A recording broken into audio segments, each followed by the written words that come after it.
mukminun anu bakal dibere surga ieu anu kasipatanku 8 sifat geus moal mislek jelema iman ka Allah ka Kangjeng Rasulullah kasipatanku 8 sifat nu bakal dicaritakeun di dieu geus surga 100%. Ulah cang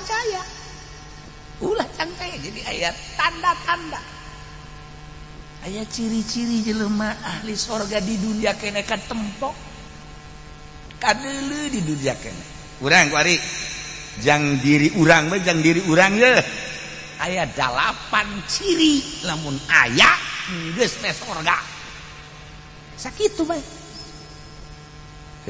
ya Allah ya Rabb nomor kahiji at-taibun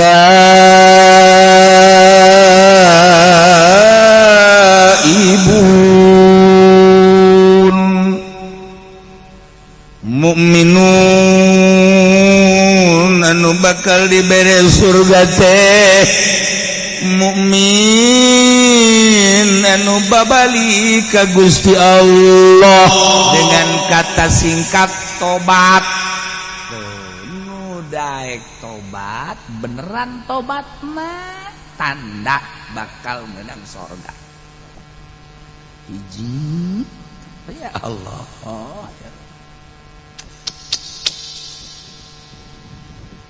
Gesatu kudu dijelaskan ku ari tobat anu bakal diterima ku Gusti Allah teh anu kumpul 4 rupa. Nomor kahiji ihtirakul qalbi inda suduril maksiat. Lamun urang tobat tina hiji dosa mabok misalna korupsi misalna. Nah iya nomor kahiji tobat nu bener teh ya baringsang ate teh puas lamun ngadenge pamalingan ngadenge perkorupsian ku embung-embungna kabeulem hate teh panas hate teh nalika timbul mabok timbul korupsi maling nyana teh asa kabeulem ku embung-embung balik deui lantaran geus tobat asa kabeulem hate teh nomor kahiji hiji embung we teu aya boro-boro aya jang nu dikorupsina keur eueuhna geus embung ngadenge no doang geus capek geus bener teu aya hiji. Mereka duana tobat anu bener teh ieu anadam ala fa'liha pimamabo kaduhung migawe maksiat geus kaliwat baheula teh mabok kuari teh tobat di samping ijid kuari panas mun ngadenge mabok mun ngadenge korupsi teh ayeuna teh kaduhung Allah nyesel amat baheula aing keur ngora purnah mabok nyesel amat aing baheula keur waktu jadi PNS aduh abita ku korupsi nyesel ku nyesal-nyesalna ceri kaduh baheula waktu keur gawe duh aduh aing waktu kade udah gak dicingluh baheula ieu balik kosok aya we sapatu nu diselapkeun aduh aing kaduhnya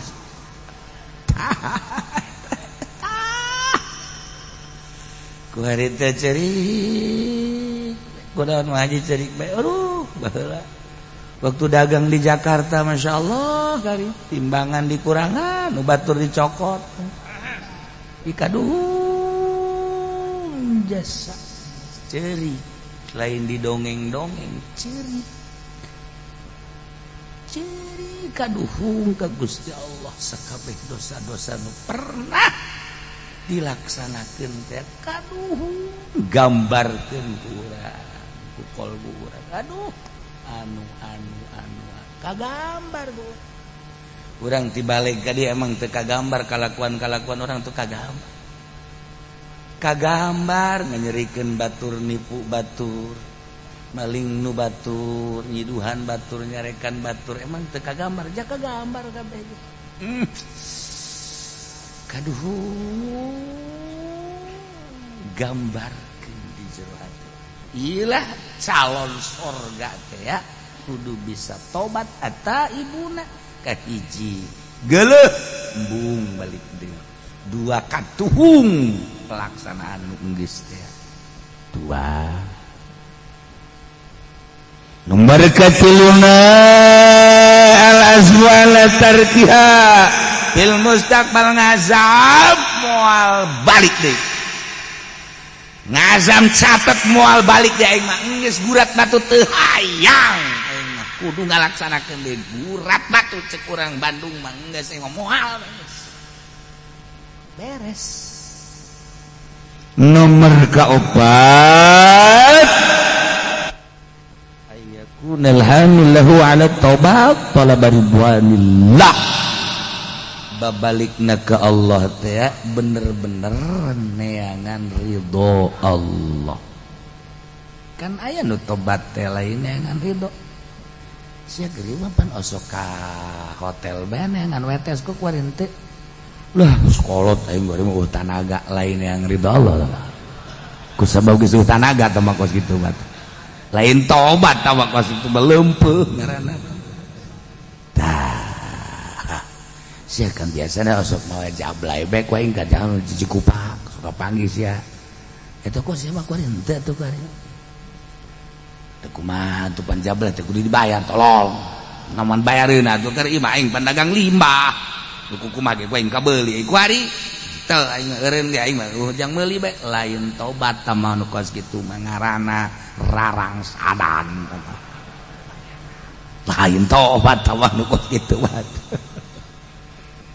ai sia kieu maksud mah jablay bae aing pan nyaho beus kieu mah kalerti kidul kok wari henteu he sia emang teu nyaho emang kunaon bobogan aing na ieu teu daek gudang goblok jadi wawo bae teh jadi alif aduh kumaha eta ge lain tobat mah nu kos kitu mah tamat teu daya teu upaya la haula wala quwata illa billah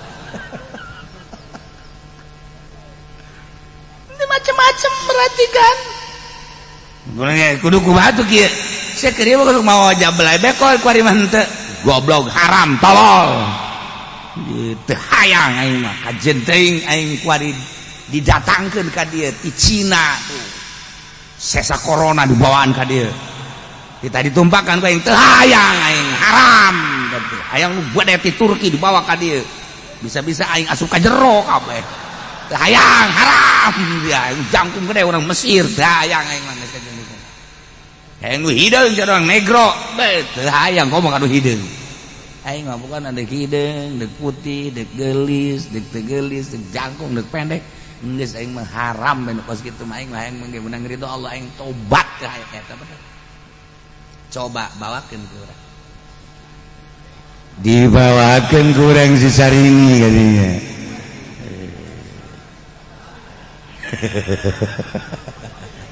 je cakina lumayan oge we ya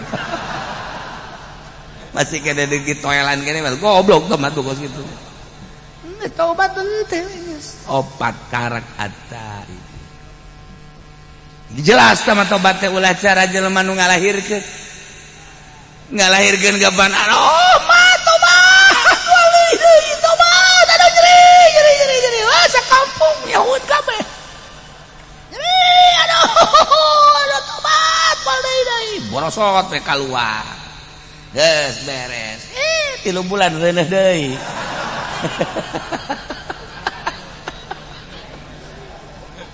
tak eta ngaranna lain tobat sama kos kitu mah aduh eta mantep sama ngaranna tobat sambal sebentar lada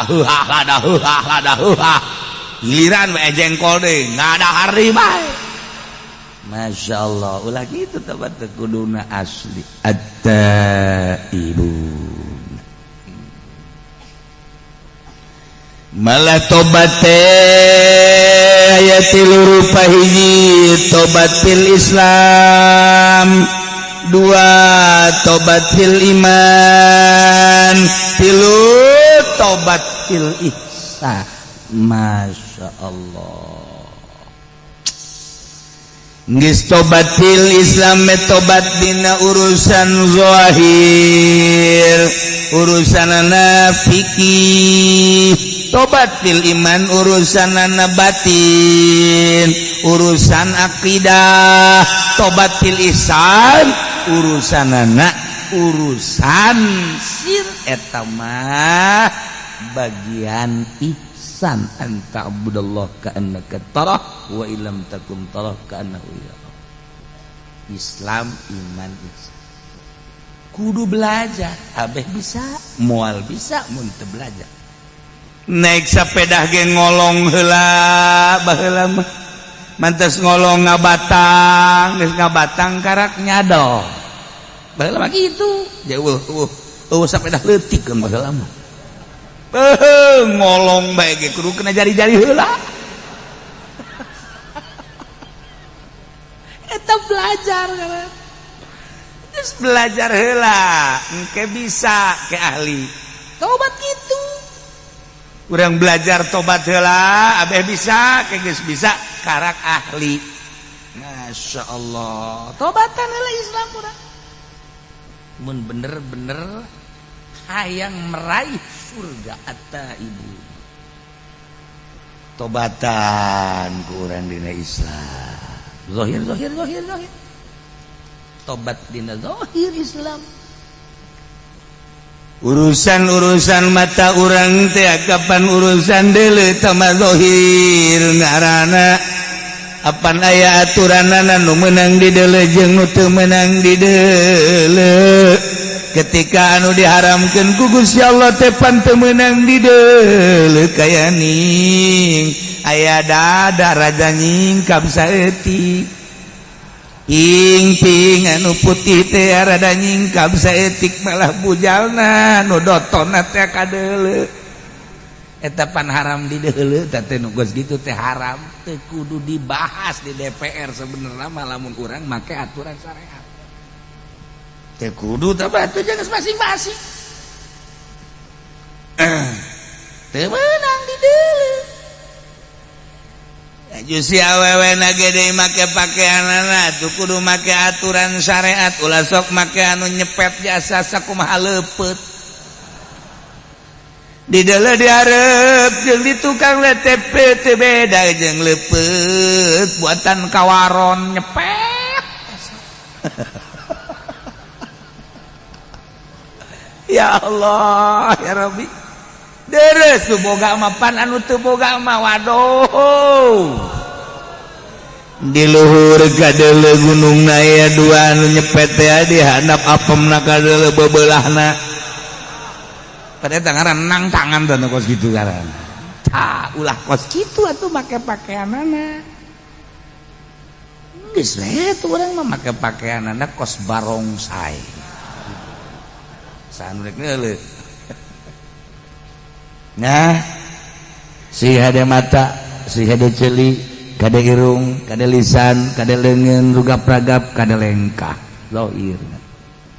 Di samping eta wuduna, nu bener, salat nu bener, perzohiran.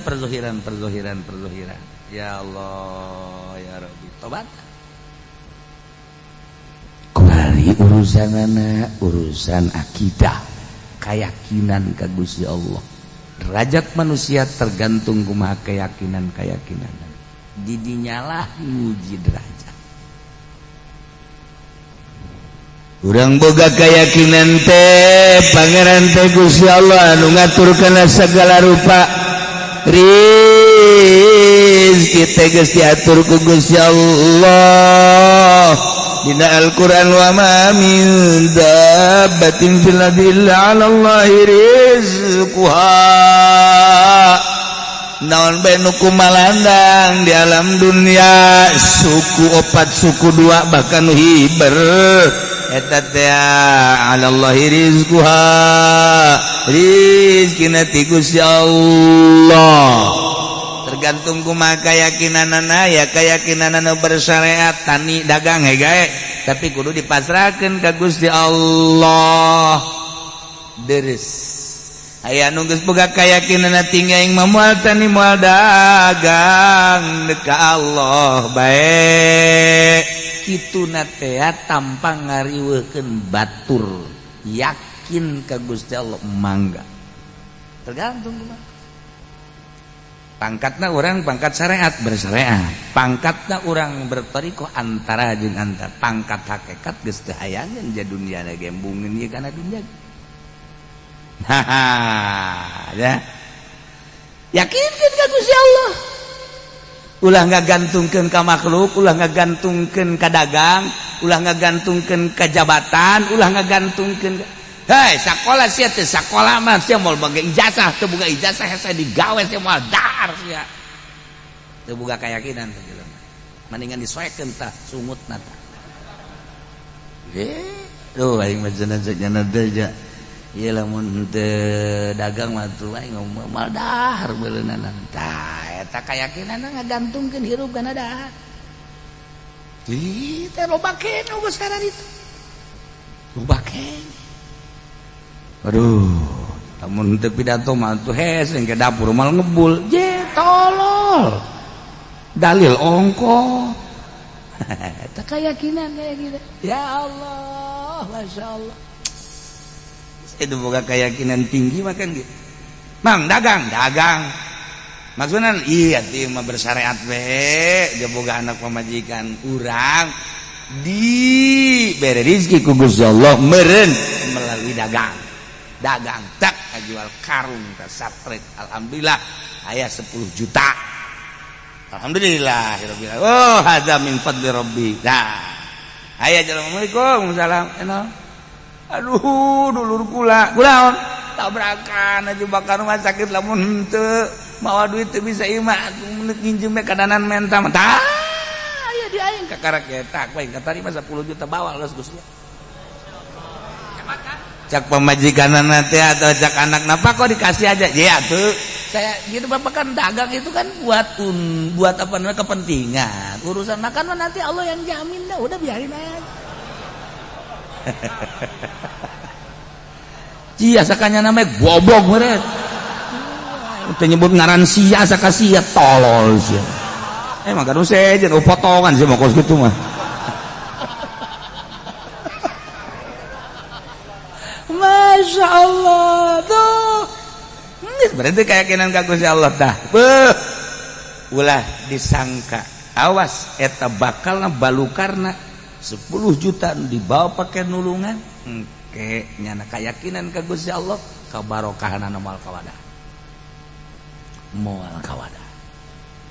Allah maha kaya Allah maha tahu Allah maha segala-gala ya tah boga keyakinan ka Allah wari urang nobatan Gusti abdi teh teh boga keyakinan teh geuninganan epes rarasaan teh ngagantungkeun hirup teh ka pabrik ngagantungkeun hirup teh ka tani ngagantungkeun hirup teh ka dagang padahal mah dina Al-Qur'an wa 'alallahi rizquha teh nyaritakeun kieu jeung kituna langsung ti Gusti Allah naib ti Gusti abdi teh aya kasalahan dina teh ka Gusti hampura eta kakarek perizkian encan segala rupa urusan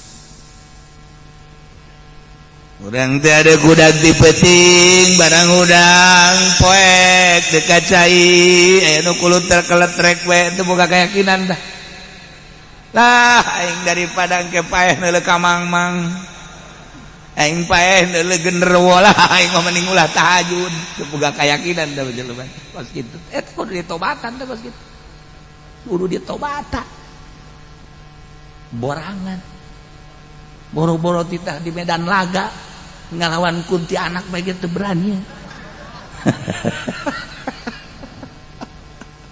tobat berbagai-bagai dan berbagai-bagai urusan aku kuari goplah ibadah teh urang mah pinuh kuria we hayang kalem masyarakat hayang katangin ku anak incu Gusti Allah teh ku makhluk eta kapan bisa negarana encan lempeng geus tobatan eta carita global rincianna Masya Allah panjang kula osok ngajelaskeun jelas tobat teh dina Islam iman ihsan tobat sadaya-daya Gusti abdi teh nu Gusti tadina eueuh kuari aya diayakeun aku Gusti berarti abdi teh nu Gusti kuari aya abdi hirup-hirup teh nu Gusti abdi bisa bentak teh nu Gusti abdi bisa denge teh nu Gusti abdi bisa ambekan napas nu Gusti dibere rasa ku Gusti teh asin amis peuheur pahit rasa eta teh nu Gusti abdi bisa ngaragap ka rasa ieu teh nu ipis nu kandel nu heuras anu lemes ieu teh nu Gusti rarasaan teh lempang kitu keneh tapi geuning Gusti sok di aku nu abdi we teh hirup teh Gusti masih keneh di aku keneh we gua abdi mata nu abdi ceuli nu abdi kulantara di aku atuh ngagunakeun teh sakahayang abdi be dosa Gusti abdi padahal mata teh nu Gusti boga aturan ti Gusti kulantaran abdi lengah asa nu abdi ku abdi digunakeun kumaha abdi bae hampura Gusti tina kasalahan mata abdi sok usulkeun ka Gusti ngaranna tobat cilik teh sanes abdi nu Gusti dititah didengekeun teh kana urayan-urayan kalam Gusti Al-Qur'an hadis fikih jeung sajabana tapi ku abdi teh dipake ngadengekeun teh sakahayang abdi be jadi aku ieu cilik nu abdi padahal makan nu Gusti ieu mangan sakadar hak pake doang saperna mah boga aturan Gusti teh tapi ku abdi geus dilabrak we segala rupa teh asa nu abdi geus kumaha abdi Gusti dosa abdi teh umur abdi teh geus 60 ayeuna teh tibalik datang ka ayeuna teh ieu teh pengakuan abdi terhadap ceuli abdi teh ieu teh di aku we jeung sajabana kumaha abdi be Gusti mulai ayeuna mata abdi ceuli abdi terek dikagustikeun sesuai jeung aturanana hampura Gusti tobat ngaranna Gusti tak ayo geura tobat ya Allah abdi Gusti baheula keur ngora ngaranna ge keur ngora Gusti diajak ibrag-ibragan ku babaturan teh kabeneran atuh fasilitas rada aya abdi teh pernah we bobogohan jeung si Ami harita teh Gusti can dikawin ku abdi teh tapi ku abdi teh diusapan teh lain sakadar diusapan malah mandi kekerewek ku abdi teh hajunya nadaekeun ongkoh deh Gusti ieu teh meureun kajurung ku nafsu teh we baheula teh Gusti Maha Uninga panghapuskeun Gusti dina tulisan malaikat abdi teh dosa moal Gusti balik deui ka urusan sahampura Gusti mun eta hadeun teh dihampura ku Gusti meureunana cukup jang ngojai di neraka urusan-urusan paharaman Gusti teh hampura Gusti terus minta hampura datang ka ceurik tobat teh datang ka ceurik iraha urang nyencerikan dosa iraha hayu tanya awak urang pernah urang ceurik nyencerikan dosa encan urang urang paling ngejek ceurik aja ku bisa kurang ceurik sedih ada kelomaan itu bukan duit makanya ngikeren ini aduh sabrol-brol kudu ka rumah sakit bayar bidana gua nu kitu dijengcerikan goblok beneran nah urang mah cerik teh kitu Eta kunaon aja ciri gue. Karung di bawah batur. Aing mah bagian di bawah ku batur na bedu nyaho ke bagian untung masih terus meja goblok. Urang teh pernah ciri-ciri. Satu. Rahat gara-gara mandi, wudu, salat, Allahu Akbar. Salat sunat tadi qadil hajat rakaatin Allahu Akbar. Beres. Ya Allah. Gusti alhamdulillah abdi teh masih keneh dibere umur ku Gusti dibikeun ka ayeuna. Tur dibere sehat. Tapi Gusti nu karasa ku abdi ieu ti ngora datang ka ayeuna. Abdi teh can sesuai jeung aturan Gusti. Abdi ayeuna lamun teh ama Gusti ieu terus bae hirup seperti ki ibrag-ibragan jeung ahli-ahli maksiat. Meureunnan abdi teh ieu teh bakal jadi areng neraka. Tah nu mantak abdi teh ayeuna teh ieu teh nyanggakeun sadaya-daya ka Gusti, ayeuna abdi teh teu bade tobat ka Gusti tidak sakabeh dosa. Bumi ka langit teh luhur Gusti ieu teh we nu pernah ngitung-ngitung dina ayana kita teh urusanana urusan ahli palak tapi meureun dosa abdi teh lamun teh mah dibuktikeun nyundul ka langit inu dosa abdi tapi Gusti bahkan maha hampura tataan ku urang dosa-dosa urang urusan-urusan baheula Gusti abdi bergaul di partai abdi teh baheula teh kungsi Gusti ilu ibrag-ibragan dina Golkar nyaho Golkar jore teh barang ngaji ka Cilongok bae horeng Golkar teh tolol goloon boloon ge boloon ade nyaho PDI teh bener teh ngalaksanakeun horeng agamaan di jerona abdi teh baheula teh kungsi ka gusur-gusur di PDI abdi teh baheula teh kungsi ilu segala dipaan segala meureunnan teh duit teh balalener teh Gusti paingan teu bisa dibawa ibadah hampura Gusti kira-kira aya di nu gede mah abdi teh ieu teh atuh sia sok juga lantur goblok keur tobat ulah Gusti hampura perduita abdi teh baheula teh pernah jadi nagarawan Gusti cak batur mah abdi teh kabag naon kabag aing nyaho ngaran teh nyaho rupa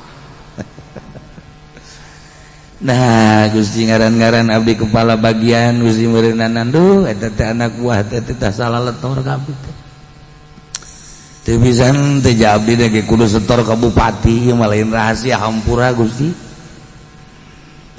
mantak ngeunah teh jadi bupati teh eta teh kapan salah letor ka manehanana eta teh dianggap duit anu sunah nu wajibna mah lain eta. Emang aya nu sunah nu wajib. Sambalaya.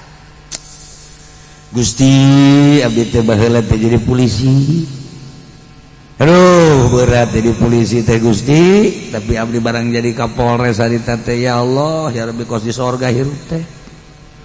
Lantaran dihitung aya sabaraha polsek kapolsek teh kapan kudu setor ka abdi teh mentak diberean ku abdi teh kartu-kartu jang nyatetan motor anu katangkep teh naon teh ngaranna tilang sedengkeun abdi pan instruksi kapolsek sia mendek nilang deuk teh nu penting mah jatah aing sampai sakitu emang teu kitu-kitulah encan lapor-lapor kerjaan nu sejen encan nu sejen kegiatan-kegiatan beuh amis jadi Kapolres mantap pada hareang ge jogok 100 200 300 400 juta mah jadi Kapolres teh atuh sabulan ge kapulangkeun dunungan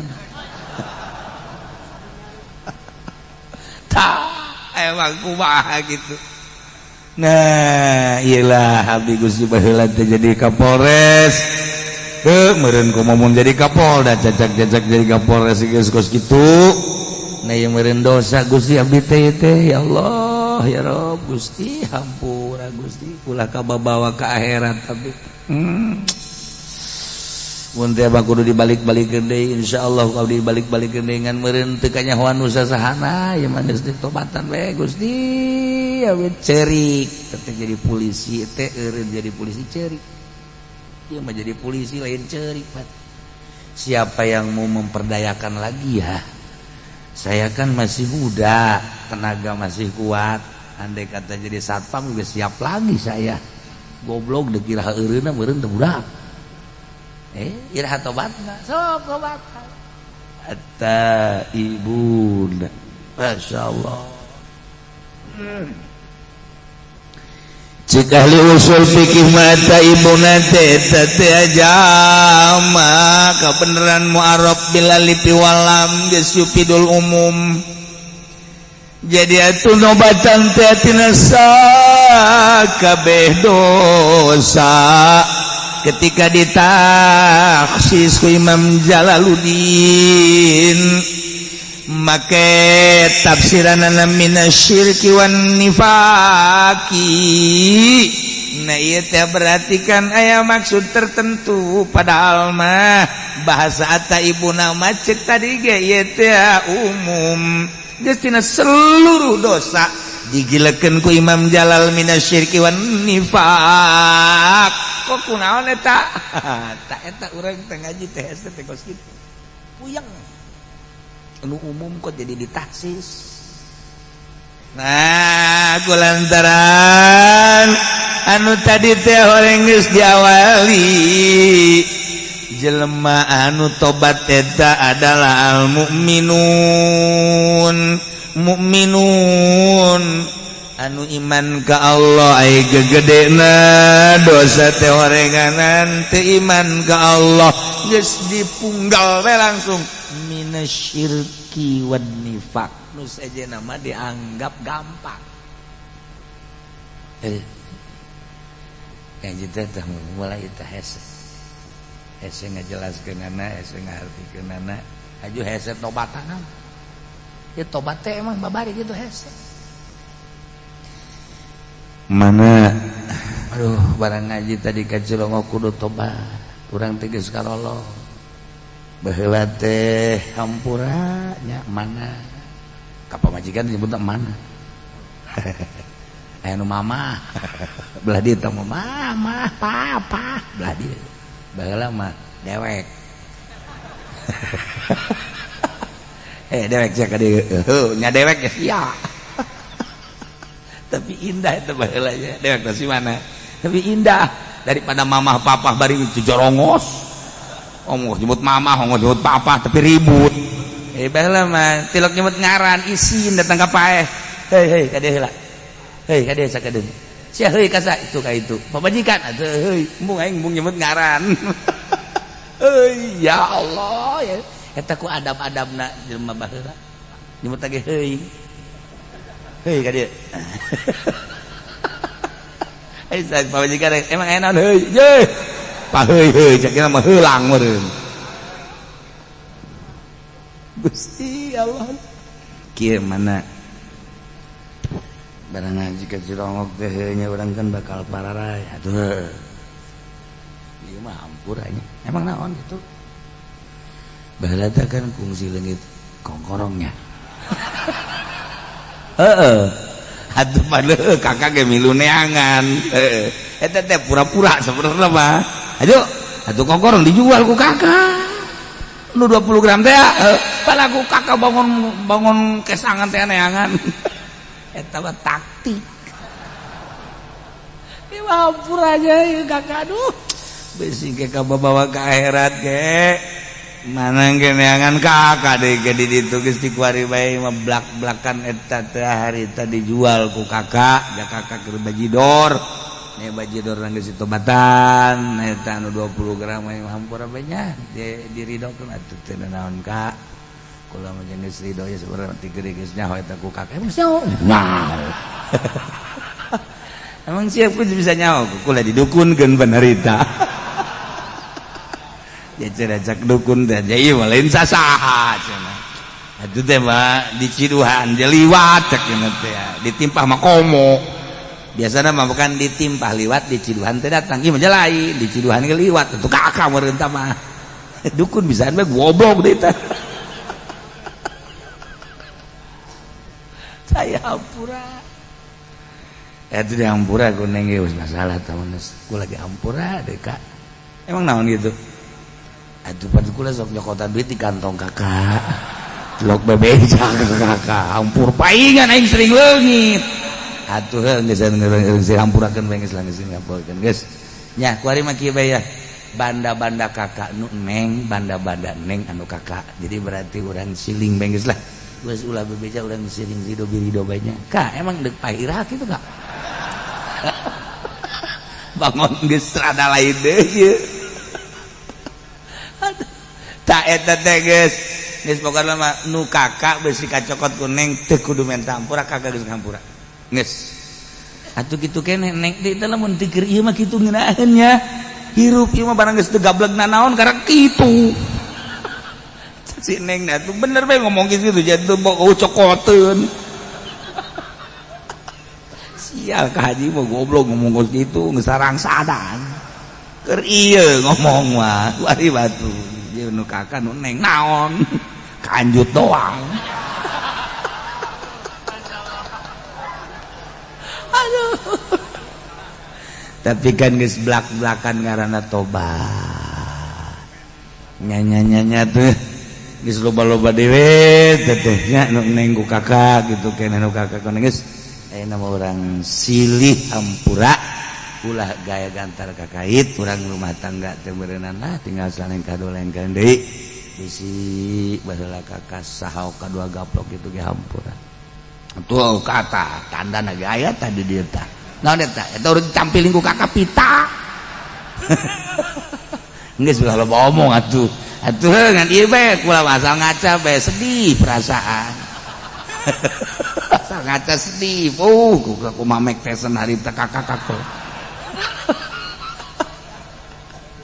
hampura geus atuh geus hampurakeun ngeunaheun tah plong-plongan hirup urusan muasyarah muamalahna hampura plong ngeunaheun ge bakal jadi urusan jeung pemajikan urusan jeung tetangga urusan jeung dulur hampuraan kemudian orang urusan syariat urusan itu iman keyakinan gua mau datang ka ihsan mah geus ka Gusti Allah jadi penting teh kieu beta di mana bae dek di tengah imah di hareup imah di kursi dek di handap sarua bae dek bari gedeng kos kitu mah sarua bae sarua bari ngarokok ge eueuh masalah memberi ngarokok bae tengah peuting padahal orang keur ibadah kadeulina mah kan urang keur ngarokok padahal keur ibadah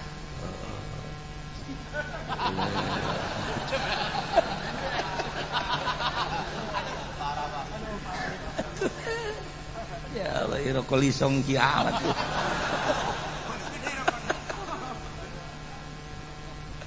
ya di pagahan kula seperti eta sok gerage hatta ibuna tarobati urang supaya kasalalor ya ji deuk kumaha bae eta malah mah boga junub dia boga junub masalah kos kitu boga junub urang mah teh sare jeung pamajikan hudang jam 2 acai ya meureun cai eueuh atawa tiris nah ieu mah ning tapakur bae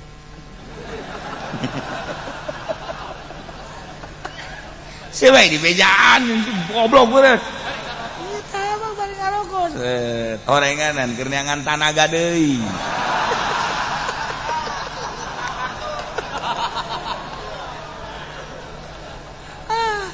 sugan teh mah bener tapakur orenganan neangan tanaga wah teu beres ya urusan ya Allah ya Rabb ya seperti itu sok gerak praktek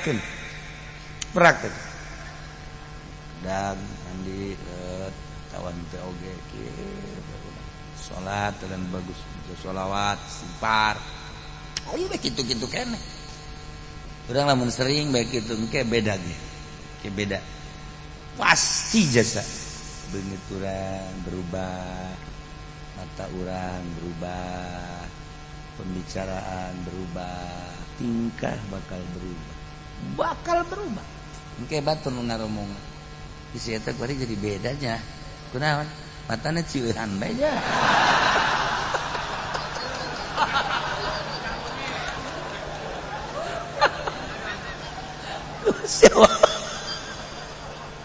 Masya Allah saya ngomong kuari jadi lemes matana ge sayup jeung kadirina sinaran jahe aya naonnya manehna bisa kos kitunya aja loyog karena ibadah karena berjamaah loyog sorangan kena mawa ya Allah komo lamun dantang ka dibere rasa ku Gusti Allah kehadiran Allah wah geus saya nyaritakeun ikan hese jeung ngahadirkeun rasa hadir babarengan jeung Allah eta lamun Allah geus mere masya Allah geus teu kudu tahajud teu kudu maca Quran teu kudu maca shalawat ngarasakeun bareng jeung Allah eta urang aya aturan maca Quran tapi teu karasa bae urang maca shalawat tapi asa jauh jeung Allah urang salat tahajud terus teu salah bagus tapi encan boga rasa ketika geus karasa kehadiran Allah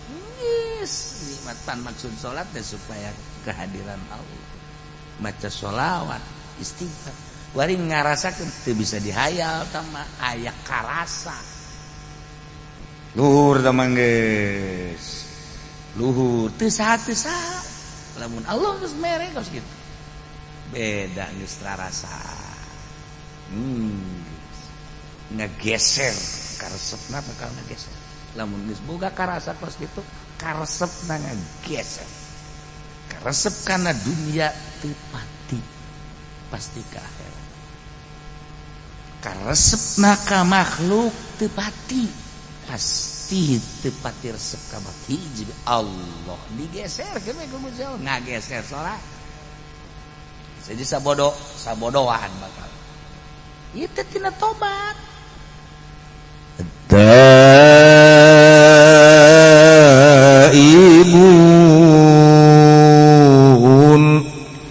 mukminun anu sejati nu bakal dibere surga majelma nu kasipatan ku tobat anu daek babalik ka Gusti Allah tobat terutama minasyiriki wa nifaq tina syirik jeung nifaq kabla ditumatina segala rupa permaksiatan ditobatan asal ti Allah bakal balik ka Allah ketika orang geus bisa tobat babalik ka Allah teh atuh ngeunaheun bakal ditanya ku Gusti Allah pan geus tobat segala rupa teh sedengkeun Allah narima kana tobatna hampang nu berat ge urang asal ti Allah wari bakal balik ka Allah ketika balik ka Allah loba hal-hal kasalahan anu can ditobatan ancaman Gusti Allah neraka naudzubillah minna tuh tobat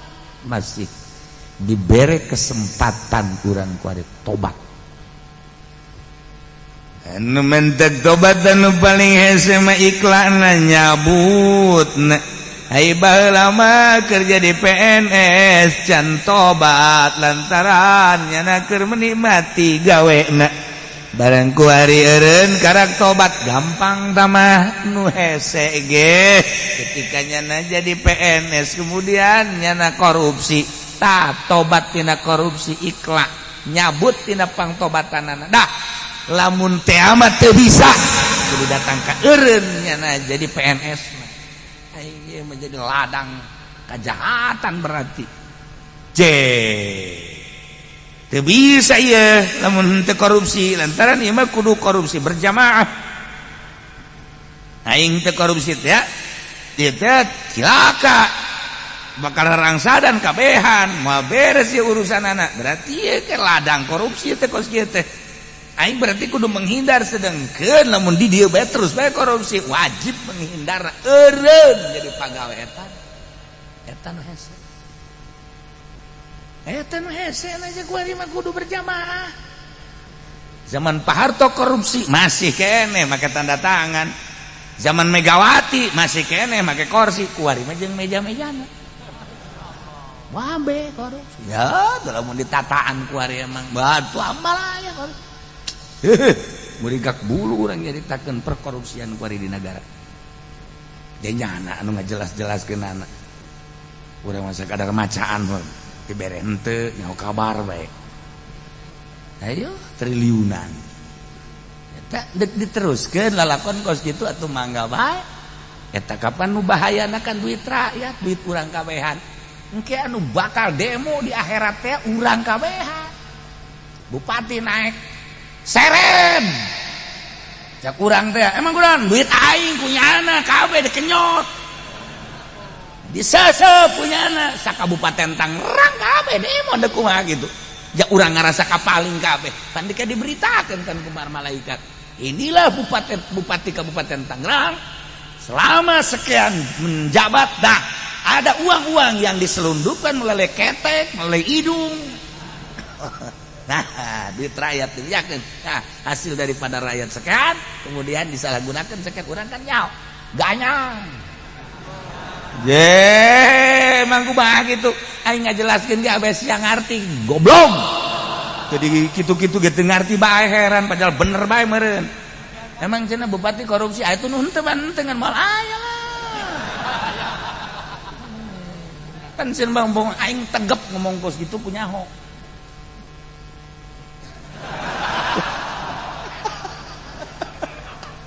Ajar mah heuh orang bener.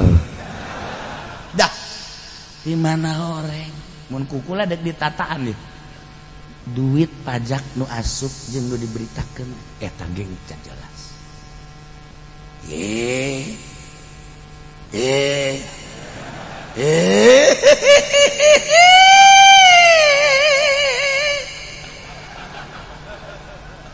Iya makan keur nyaritakeun tobat. Ente dicaritakeun gitu, ulang ngeunah-ngeunahnya. Ulang ngeunah-ngeunah ieu keur carita eta sia ge sarua. Ieu keur nyarita sasaurang mah eta heula kos kitu. Bener. Catetanana aya sabaraha teh? APBD teh nu diberitakeun jeung pendapatan eta teh teu real. Teu real. Nya sia real. Tah, teu nyaho keneh bae eng resep yeung jeung nu bodoh kieu ye. Ya eta kan kudu tobatan.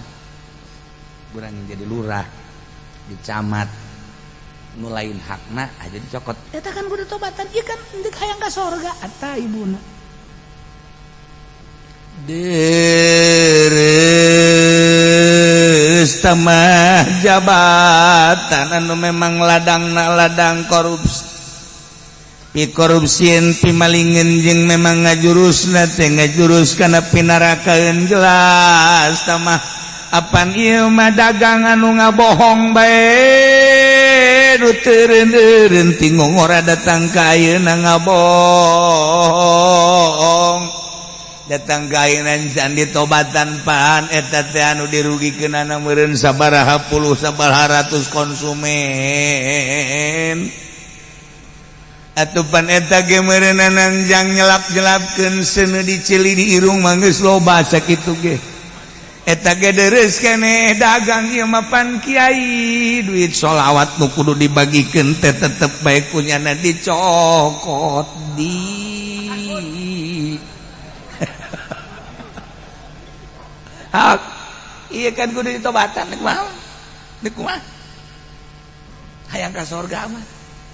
Ngementek didongengkeun aya kiai balik ngariung jokot di pager jang nyeuhil kudu ka neraka teh kumaha teh ku ulah-ulah maling teh ya kari geus dicontohan teh kos kitu teh masyaallah Gusti Anas urang kada demes di dunia Anas bakal ditinggalkeun di dunia tobatan geura Numbantak diusahakeun geura pek bae jadi pemerintah tapi ulah resep dunia, pek bae dagang tapi ulah resep dunia, pek bae ceramah tapi ulah resep dunia, pek bae jadi kiai tapi ulah resep dunia. lantaran ieu dunia teh anu ngajerumuskeun ka setiap jelema. Baik bae urang jadi polisi asal ulah resep kana dunia, atur negara melalui jabatan polisi. Priwit tambahan diceuli di irung. Jangan ngatur-ngatur tapi ulah resep dunia. Bakal hebat jadi polisi. Salah jalan, eta salah jalan ini. Tidak boleh, ini aturan polisi, ini nggak boleh ke sini. Ini kan ada garit-garit singa. Nggak bener nyontet aing ngomong lah pokoknya. Nggak boleh ini ke sini nih, harusnya ke sini ya. Lain kali jangan ya. Oh Pak, ini jangan. Saya nggak perlu uang. Saya mah cuma ngasih tahu ya, jangan sekali-kali. Sorga ta polisi ta. Aduh, sorga ta polisi. Masya Allah. Wahara. Oh. Aturan di Indonesia harus pakai helm. Aturannya harus pakai helm. Manfaat dan tidak manfaat itu urusan pribadi masing-masing. Yang jelas pakai helm. Bapak ini kena sanksi karena nggak pakai helm. Nah, jadi harusnya bapak ini saya tangkap. Tapi Pak, ini harus pakai helm. Punya nggak helmnya? Nggak punya, ntar saya beliin. Polisi sorga aja saya mah ya polisi. Nih pakai helm. Jangan sampai salah aturan. Udah saya beli ini Pak. Berapa duit itu? Enggak usah. Pakai dah helm sono dah. Paling helm Grab.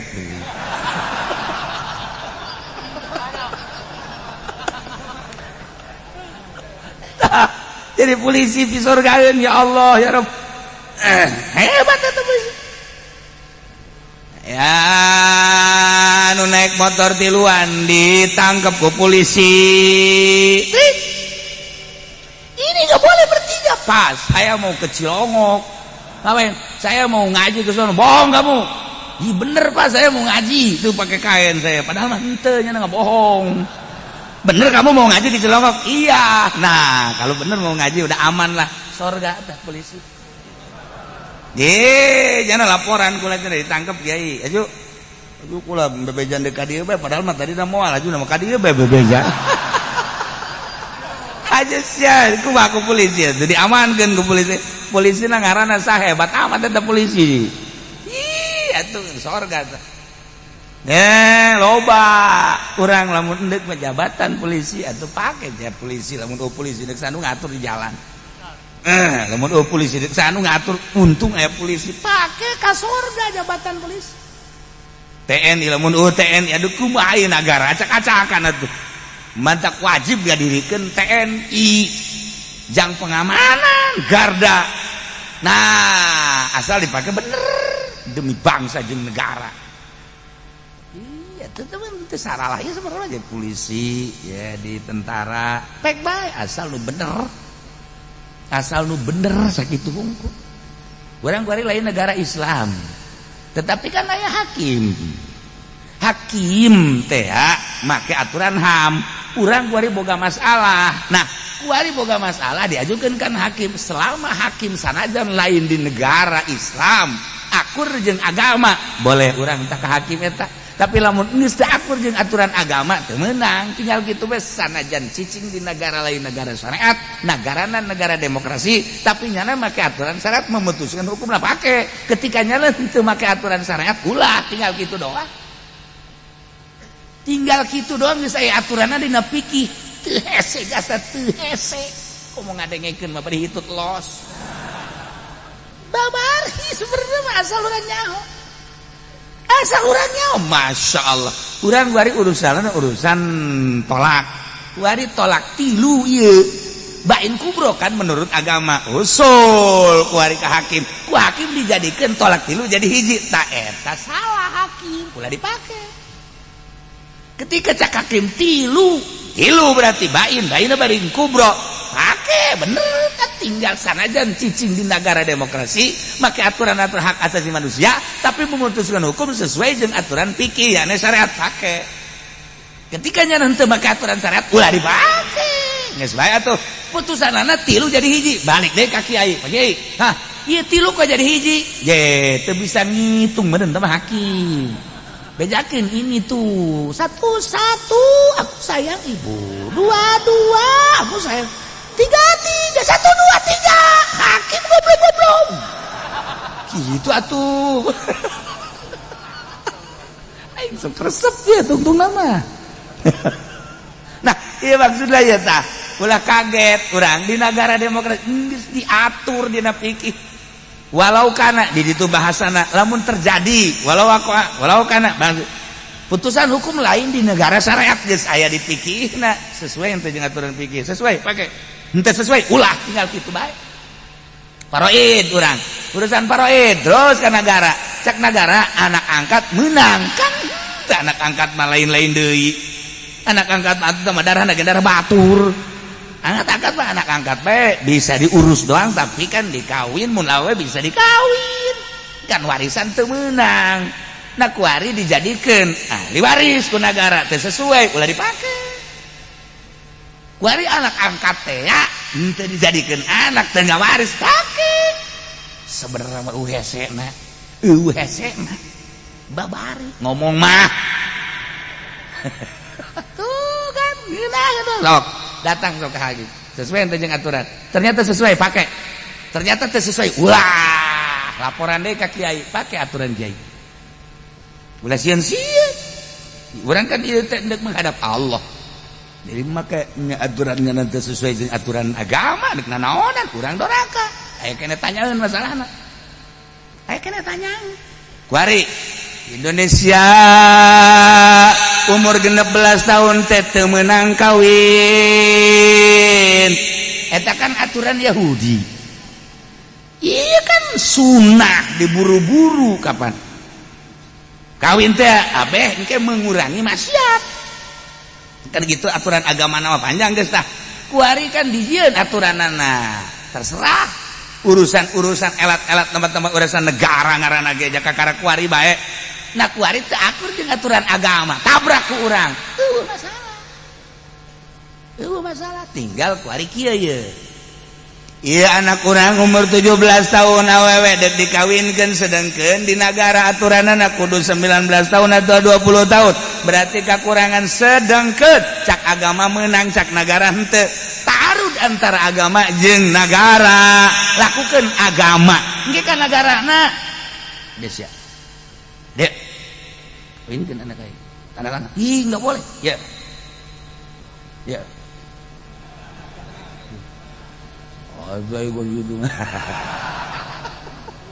nah kuari jang kalancaran eta urang mere tak eta teh doraka pantu tinggal kituna doang nah anu mere jang kalancaran aturan agama jangan langsungkeun agama nu mere henteu doraka nu narima nu doraka atuh pukul makan ditelaah kayak aing ieu bukan masalah kos kieu coba aing ge bisa nanyakeun ke kumaha ieu masalahna kan kitu ai kiai mah lamun kitu mah pakong tinggal sit doang kan aya aturan ada tenang geus urang tah nyogok tah nu nyogokna mah jangan langsungkeun agama kan ya lamun nyana dibere ku urang tanda tangan agama lancar ieu mah hitung-hitung lah atuh geus bae naon kitu keparat geus ngan nu narima nu doraka geus bae urang mah teh doraka nyana nu narima kecuali punyana ditarima bae mah tadi bilikeun deui aduh masalah tah mah kitu tah loba aturan-aturan geus kitu teu sesuai jeung aturan agama dipaksakeun sebab di negara urang lain negara syariat nagarana negara HAM geus dipaksakeun kumaha nyana bae tahun ieu mah kieu tahun berikutna mah lain tahun kena mah lain atuh kumaha manusia bae kumaha kahayang manusia lamun nuturkeun kahayang manusia moal aya ketegasan leuwih nyaho nu nyieun dunya